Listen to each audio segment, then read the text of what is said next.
to me, it was a way of getting rid of my demons. It was kind of my little self-treatment.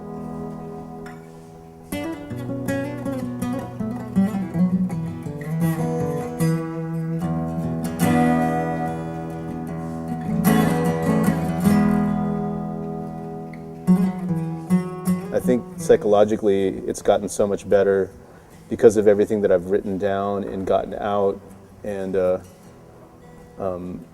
I think that I'm a way more stable person now than I used to be. So psychologically, I think it's, now to me music is more, I don't know how to put it, it's less about therapy as much as it is about just self-expression. You know, in the early days, it was definitely, it was a therapeutic thing. It was something that I had to do. And I was really insane and volatile and crazy and violent when I was younger. And now I'm a lot more mellow and happy, you know. And it's probably because of the stuff that I wrote, you know, and got it out. And it helped me to analyze it and to understand it.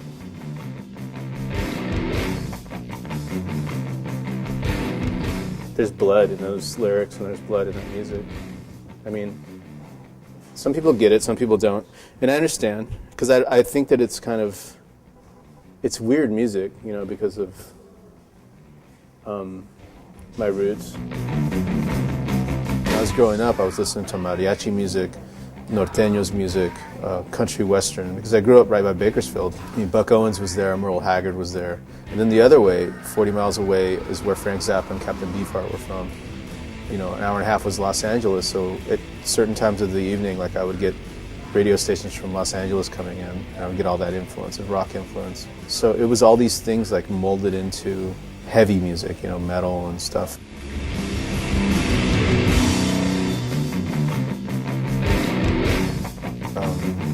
Music was everywhere. When I was a kid, because of the Oklahoma migration that happened in the 1930s, a lot of the migrants that had come from Oklahoma ended up right in Bakersfield and Tehachapi and the area basically where I grew up, the San Joaquin Valley. So the kids across the street, like there was basically people from Oklahoma, we call them Okies, and they would play guitars. Like I remember the guy across the street used to play guitar, like country music, and I would sit and listen to them.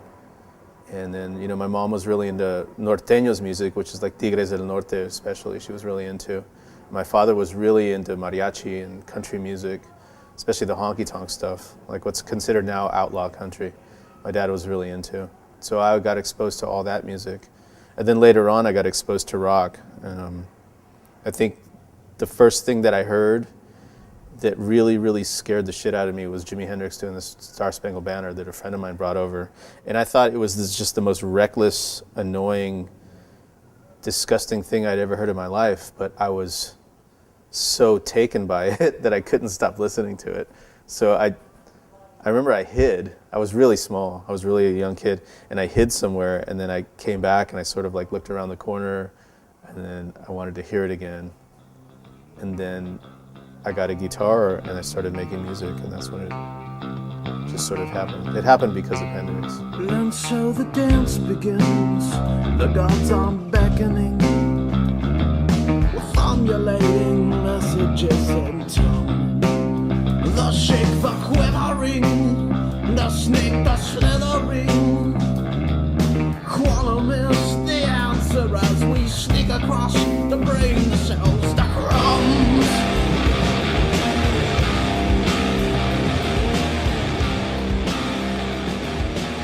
I was born in Bakersfield, California, and my father soon moved us. Well, my father and my mother were already living in a town called Monolith, which was a company town. When I grew up there, it was like 3,000 people population. So there were fields, there were mountains. It's 4,000 feet up. It's a giant valley up in the Sierras. It's the final stretch of the Sierras that come through California, and they're called the Tehachapi Mountains. And so it was really country. I mean, it was like bears, and there were coyotes, and like I seen a bear getting skinned when I was a kid, and that wasn't a weird thing, you know, to walk down the street and see. I remember I used to walk down the street and see my neighbor, Mr. Johnson, just skinning an elk or beheading a deer. You know, it was like, it was country living. It was a very rural sort of upbringing where I grew up. My mother was a farm worker. She was from Mexico. She had always been what they call campesino. It's a migrant. So they live in camps, and they just work the fields. They go from place to place working fields. My father, by the time he married my mother, was working at a cement factory. And the cement factory owned a town named Monolith, and it was a company town completely owned by the cement company. And they had a side where the blacks and the Mexicans, they called it Mexican Town because it was all Mexicans, there were no blacks, where the Mexicans lived, and there was a part of the town where the whites lived. It was across the tracks on the other side. It was a very nice part. And where the Mexicans lived, it was kind of a little shanty town over on, directly across from the plant. So, I mean, just growing up, I was immediately sort of introduced to the whole idea of segregation. I mean, people say it doesn't exist. People probably think that it didn't exist in California, but it most certainly did. I mean, I'd seen it firsthand growing up.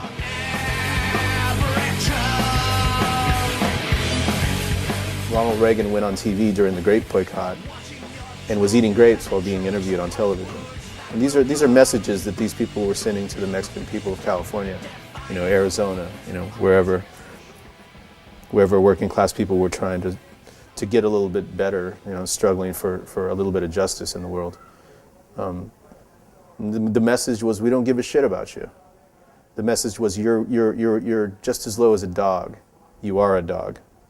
So that's how I grew up. You know, that's what I seen firsthand, in the fields, with the people that, you know, that these rednecks called wetbacks, working alongside them, growing up with an incredibly militant family, or militant according to the powers that be, and learning how to play guitar, playing guitar, and writing political music.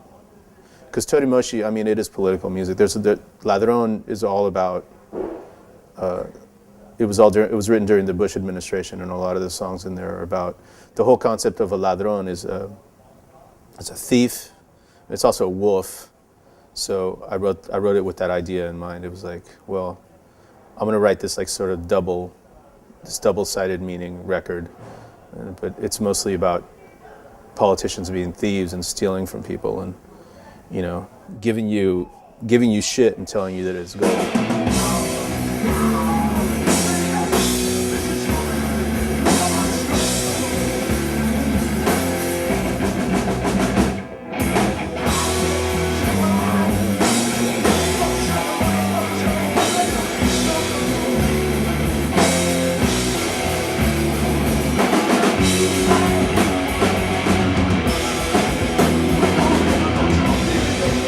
Oakland is where the band started.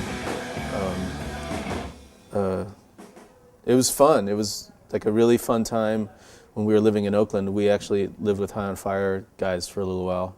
Tezzy was our roommate. We knew a lot of really amazing musicians there, had a really good time. And then we moved to Los Angeles. And as soon as I moved to Los Angeles, I started touring with the Melvins as a guitar tech. And that led to touring with Shrine Builder, Neurosis, Sleep. And such great experiences touring with those guys, because everybody was like so good, like incredible musically, incredible as people. And I just recently quit all that stuff because I want to make music. I want to be home, and I want to make my art, and I don't want to be on the road always, you know, tending to other people's artistic needs. I want to tend to my own. So, I mean, I would say, you know, if you're a young person and you're an aspiring musician, and this is what you really want to do in life, like, think about it, you know, because you're probably not going to make a lot of money. You're probably not going to be rich and famous. But if this is what you love, this is really, really what you love, then do it. But don't expect all these great things to happen, you know. Expect to be poor. Expect to be really frustrated in life. Just expect, I mean, great things are abound as well. because artistic expression brings great things to you. But it brings great things to you in your psyche, to your soul, you know, to the things that are really important in life. And before you end up in that pine box, man.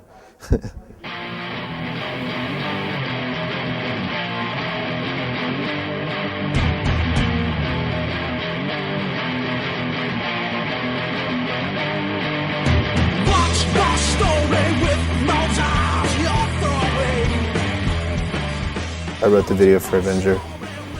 So I had a whole idea because Chris, our drummer, was such a clown. He was so funny. We did a few tours where he was just killing me, like with all of his funny, like the way he would use his hands and stuff.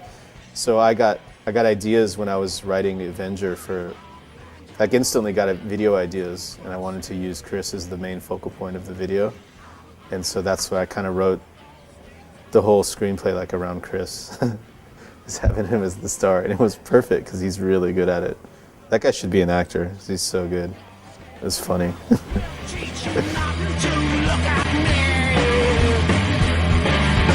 Chris Fugate, our old drummer, moved back to Kansas City, and I mean, honestly, I thought this is it. You know, of like 15 years of this, and I thought, well, maybe it's time to put Totimoshi aside. I'm just kind of done with it, and time to move on.